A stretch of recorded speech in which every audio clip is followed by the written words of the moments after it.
Put your hands in the air if you're loving tonight. Oh, nah, nah, nah. Keep your hands in the air if you're spending the night. Oh, nah, nah, nah. What's that shiny thing in the skies? Good morning, everybody. All the sun and It's a beautiful thing. It's sticking around. All right. Good morning, everybody. It's a Wednesday, hump day. I want to bring up a serious discussion right now. This happened on the TTC in February, but it's just coming to light right now. It was on City News last night. A 16, she's 16, I think, Amanda Tiber. Commuter? A teenage girl. She was on a Morningside bus when she was robbed. Two guys grabbed her cell phone and, rustled it away from her and then jumped off the bus. This happened on a TTC bus, and so the TTC driver, thank goodness, he ran after the guys, but he couldn't catch them, came back to the bus, he called his supervisor. Put himself at risk, which is dangerous. Yeah, but he called the supervisor and says, what should I do? He says, oh, okay, just continue on. You don't want me to call police? He's worried about, they want an efficient run of the bus, right? Yeah, so the supervisor made a stupid call.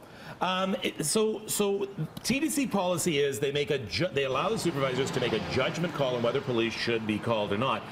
This was a crime that happened on the frickin' bus. You know what's interesting? You use the word crime.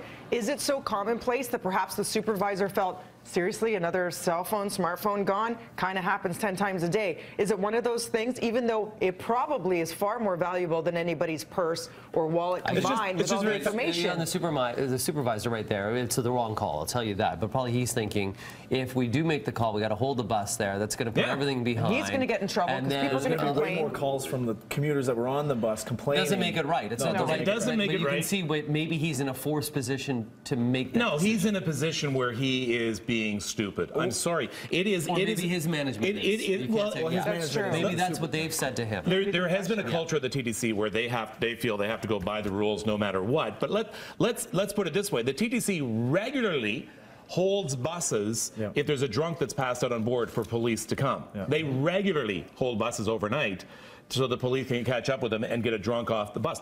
Here is someone who gets robbed on the bus, and in answer to what you were saying about does it happen regularly, well, if it does, then maybe we should be calling 911 every single time. That maybe people are realizing, hey, I can grab and run, and I know nobody's going to call 911. Here's the easy solution to this. If you're not going to call, and it's your mandate not to call, and it's the supervisor's judgment call whether they call the police or not, then you're going to have to legislate that a TTC police officer or whatever is mandated to be on that bus to protect those customers that are riding if they're not going to call 911 and the proper authorities, and crimes can just happen like that. Yeah, they have a police officer at every construction site, so why wouldn't they have it on a bus? There has to be protection for the customers that are paying to use it. That's a lot of expense. Yes. Keep in mind there's video on the bus. So if police had arrived at that scene immediately, they could have looked at the video and they could have said, oh, you know what? That's John Smith. We know him. We'll go to his house right now.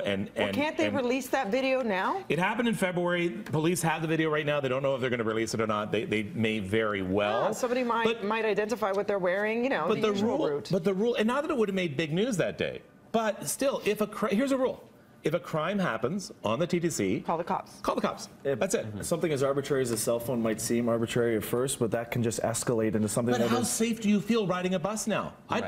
You know what? If I'm going to be on a bus and someone can rob me and no one's going to do anything about it whatsoever, you feel helpless. Thank you to the driver, the operator, who took off, make an attempt to grab the guys. Really gutsy of them too. I witnessed a crime once. I talked about it on this show. Remember the old video stores where you used to go in and rent, and I saw a man doing some not nice things. He was a pedophile, and I'm the only one that stuck around for the cops. They took 40 minutes to arrive. I'm the one that had to suggest, hey, there's videotape, maybe we should look at it. I'm not even kidding you.